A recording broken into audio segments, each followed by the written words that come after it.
जालना जिल्ह्यात मागील आठवड्यात झालेल्या सततच्या मुसळधार पावसामुळे अनेक ठिकाणी प्रकल्पाच्या पाणी साठ्यात मोठी वाढ झालेली आहे। अनेक ठिकाणी प्रकल्प जे आहेत ते आता तुडुंब भरलेले आहेत, ओव्हरफ्लो देखील झालेले आहेत। प्रामुख्याने जालना शहरातल्या जुन्या जालना भागाला पाणी पुरवठा करणारा घाणेवाडी येथील राष्ट्रसंत गाडगे बाबा हा जलाशय संपूर्णतः 100% भरलेला आहे। तो आता सध्या ओव्हरफ्लो होताना आपल्याला दिसतोय। मागील 4 ते 5 दिवसापूर्वी या प्रकल्पाची पाणी पातळी 95% वरती होती आणि अगदी काल परवापासून हा प्रकल्प जो आहे तो मोठ्या प्रमाणात ओव्हरफ्लो व्हायला सुरुवात झाली आहे। आपण या ठिकाणी पाहू शकतो की सांडव्यावरून अतिशय वेगाने या ठिकाणी पाणी पातळी जी आहे ती पाणी खाली ओसंडून वाहते। सोबतच आनंद झाल्यामुळे नागरिकांची लहान आणि तरुणांची गर्दी सुद्धा या घाणेवाडी जलाशयावरती आपल्याला पाहायला मिळत आहे। जवळपास 5 वर्षानंतर हा राष्ट्रसंत गाडगे बाबा घाणेवाडी येथील जलाशय ओव्हरफ्लो झाल्यानंतर नागरिकांमध्ये आनंदाचं वातावरण आपल्याला पाहायला मिळत आहे।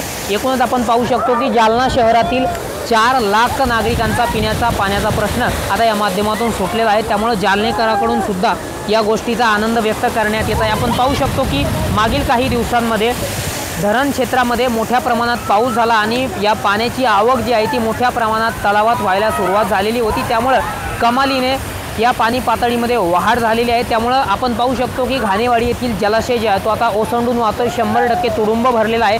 सीना आणि कुंडलिका या नद्या सुद्धा आता मोठ्या प्रमाणात खळखळून वाहायला लागलेल्या आहेत। आपण जर पाहिलं तर जालना शहरातील किंवा आसपासच्या खेडोपाड्यातील जे नागरिक आहेत, लहान मुलं आहेत, तरुण आहेत, या ठिकाणी मोठ्या प्रमाणात आनंद घेताना आपल्याला दिसत आहे। जवळपास 5 वर्षानंतर हा प्रकल्प जो आहे तो ओव्हरफ्लो झाल्यानंतर त्यांच्या मनामध्ये आनंद मावेनासा झाला आहे। त्यामुळे आता मोठ्या प्रमाणात आनंद या ठिकाणी लुटताना आपल्याला घाणेवाडी येथील जलाशयावरती हे तरुण दिसत आहेत, नागरिक दिसत आहेत। त्यामुळे एकूणच आनंदाचं वातावरण आपल्याला पाहायला मिळतं। आपण पाहू शकतो की सांडव्यावरून मोठ्या प्रमाणात पाणी जे आहे ते आता खाली सीना कुंडलिका नदी पात्रात ओसंडून वाहत आहे। मोठ्या प्रमाणात या ठिकाणी पाण्याची पातळी जी आहे तो वेग जो आहे तो मोठ्या प्रमाणात खाली ओव्हरफ्लो व्हायला सुरुवात झालेली आहे। 4 लाख नागरिकांचा पिण्याच्या पाण्याचा प्रश्न या माध्यमातून आता सुटणार आहे। गेल्या वर्षी हा जो जलाशय आहे तो निम्म्याच्या खाली होता आणि 5 वर्षापासून हा जो जलाशय आहे तो ओव्हरफ्लो झालेला नव्हता।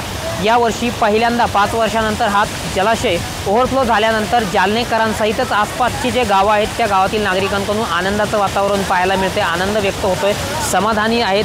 कारण हजारो हेक्टर जी शेती आहे ती या जलाशयामुळे सिंचनाखाली येणार आहे। त्यामुळे शेतकरी बांधवांसह जालना शहरातील नागरिकांकडून याचं समाधान जे आहे ते व्यक्त करण्यात येत आहे। दीपक पालवेसह मी रामनाथ ढाकणे, TV9 मराठी, जालना।